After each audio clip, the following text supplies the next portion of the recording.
Alright, hey guys, it's me, the Cuban Jet, and today we have a video on tracking your first pair during inspection and cross. This is a very simple tactic and it's very useful. I would not recommend doing it until you're around like 14 to 16 seconds because before then it's not going to be as useful to you as just working on efficiency in F2L. But yeah, just get started with a case. It seems hard, but it's actually pretty easy once you get the hang of it. So for example, if we wanted to track this F2L pair, what I would probably do is I'd move this piece down and then move this piece down and still keeping where they are. And I'm going to notice this piece is going to move if it stays in the bottom layer, so I take it out and then D2 and then it's tracked perfectly and we don't have to worry about that. So that was a pretty simple case.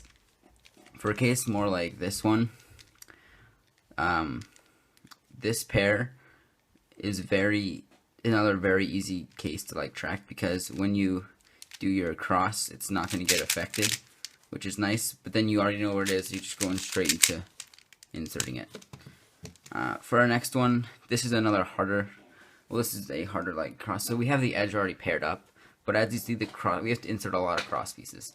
So the best way to do this is try to get the pair that you want to track in a spot that's already done. So what we could do is we could kind of do like this type of thing. We could bring this piece down. No, sorry, no. We can move this piece out of the way, bring this piece down, bring this piece down, and do a D prime, and bring this piece down, and D2, and then just L to make the cross, and then pair has to be inserted, and we didn't mess up the pair, which is really nice. So then let's just get another case here. It's really not hard to do F2L tracking. Everyone thinks it's really hard, but once you get the hang of it, it's super easy. Like for example, this pair right here. So we just got to make it across carefully, and we see these pieces are there, and we didn't mess up, so we can just go into solving. For another case,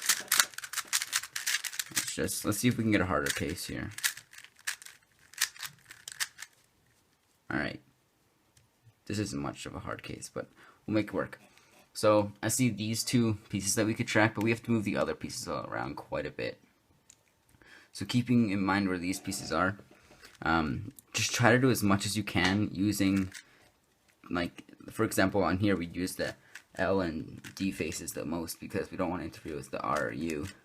The U wouldn't be too bad to interfere with as long as we're careful about our L's. But then we just want to finish off this. So I notice that when I rotate it, the piece is going to go down here. So when I bring this up, I automatically know that they're right in front of me. And that's another big thing in F2L tracking. Try to keep the pair as close to you as possible or in the optimal position. So like for here, it'd be pretty easy to insert. Let's just do a couple more cases just so I can try to explain it the best I can. F2L tracking's kind of intuitive, but I guess there's a little bit of teaching that can be taught for it. Alright, for this case, most of you probably know we could do the opposite, edge cases for the cross, but I'd probably do this track pair. It's going to be hard to not get interfered, but it's the best we can do.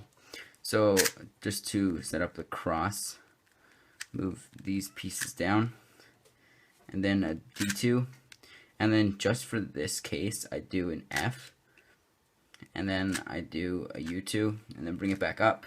So now we actually have two pairs done that I noticed, but this pair is going to get messed up as we do that. Then we can just solve this pair. So that's pretty much it for F2L tracking. It's not that hard to do once you understand it, but getting the hang of it can be challenging at the start. What am I doing? I'm just kind of... Alright, but yeah. So F2L tracking is very useful. It's kind of like you only have to do 3 pairs after that. So it's trying to pretend you have an X cross every time, which is hard to do, but yeah.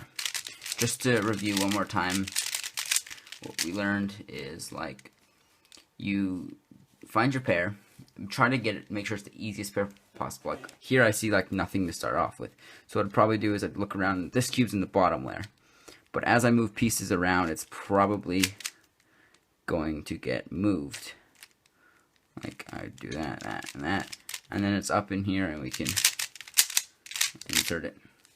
The F2L tracking can be a very big benefit, and for example, once I started using it, I dropped down probably like a whole second, and I went from like 15 to 14. So it's pretty nice. It can be very helpful in certain cases. For certain cases, if you don't find it necessary, just don't do it.